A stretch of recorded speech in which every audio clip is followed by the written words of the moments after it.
we've got some questions for you. Hi, Mr. Trump, you've done great things in your life, and I just wonder, how do I, as an average person, begin?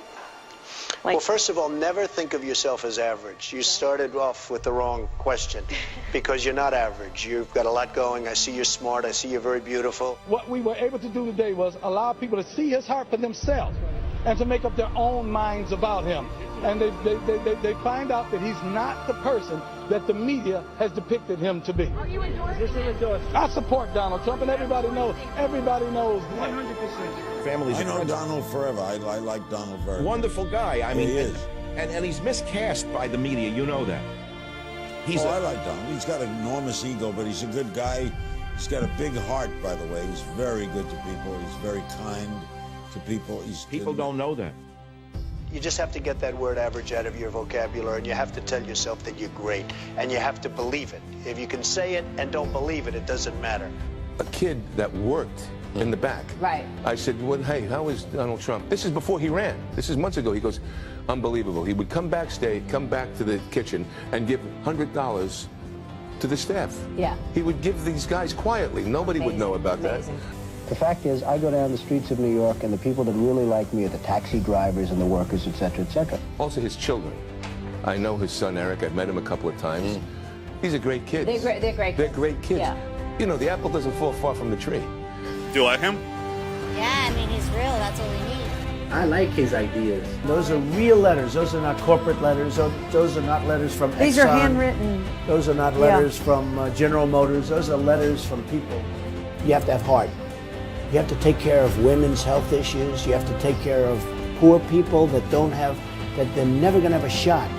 And you have to take care of African-American youth who have never been in a worse position than they are right now. This sounds like political presidential talk to me, and I know people have talked to you about whether or not you want to run. Would you ever? I just probably wouldn't do it, Oprah. I probably wouldn't, but I do get tired of seeing what's happening with this country. And if it got so bad, I would never want to rule it out totally. I think Donald Trump, underneath it all, isn't just a business guy. I think he loves America. I really do. I think he cares. This country has such potential. I love the country. I think we can make it better than ever before. We have to unleash it. People have lost their spirit. Donald Trump represents truth, logic, and common sense. His incentive and his self-interest is tied to the well-being of the country that he's supposed to represent. They love me, I love them. And I'll tell you something, if I get the nomination, I'll win the Latino vote. I will win it because I'm going to create jobs. I'm Hispanic and I vote for Mr. Trump. We vote for Mr. Trump. Get behind the candidate, Mr. Donald Trump, that's going to do something for you. That's going to give you a hand up instead of a handout, baby. A lot of things that he said is true. Wow. The Mexican border. You're Hispanic and you're saying that. Are you sure? Wow. I know what Donald Trump is doing is representing the absolute heartbreak and anger and frustration at a government gone mad. I guess I just wanted to find out if there was one thing that you wanted people to remember about Donald Trump. What is it? Never, ever give up. The power of positive thinking, and I think that's very much in Donald's makeup. If I become president, I couldn't care less about my company.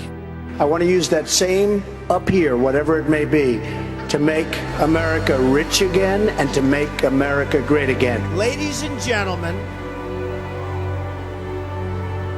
I am officially running for President of the United States, and we are going to make our country great again. Do not underestimate the power of Donald Trump, or you will be scratching your head wondering, how did he get the Republican nomination? And we will see the best debate in history. Hillary Rodham Clinton, Donald J. Trump. We are here to stay. Donald Trump all the way. Donald Trump has came up with some very strict immigration laws that would guarantee work in the African American community. I hope he gets through with his intentions about building the wall. Well, I just want to let everybody know that not all Latinos are blind. He knows what money is, where it comes from, and how to make more of it rather than redistributing other people's in exchange for their vote. And the intensity with Trump is like nothing I've seen since I was a little kid and Reagan was running. And they were saying this is America's last shot. If we don't get it right this time, we're not going to have a country left, folks. We're not going to have a country. Are we seriously trying to figure out whether or not Donald Trump would make a good president? The man has major skills that he can offer. This country right now owes $19 trillion, and they need somebody like me to straighten out that mess. Honestly, I really think voters and Americans are looking at this guy saying, it's refreshing to hear somebody not be a wuss, not be a politician, and really say what they think. These aren't dumb people. These are American patriots, and they want this country turned around. I don't want nuance. I want bold colors, red, white, and blue. America, I have seen in the last several decades, absolutely fray and decline.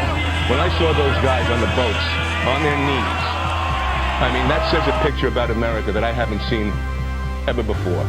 Democrats, not one or two, but many, are voting for Donald Trump, as well as Republicans. I've seen this all over the place.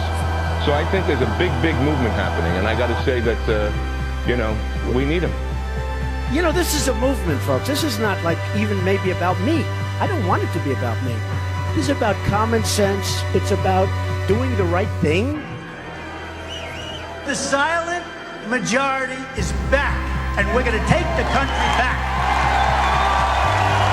I have a big heart. I'm going to take care of people. I'm going to make sure that this country comes first. We don't come first. We don't come 10th. We take care of everyone else but our own, and that's going to change.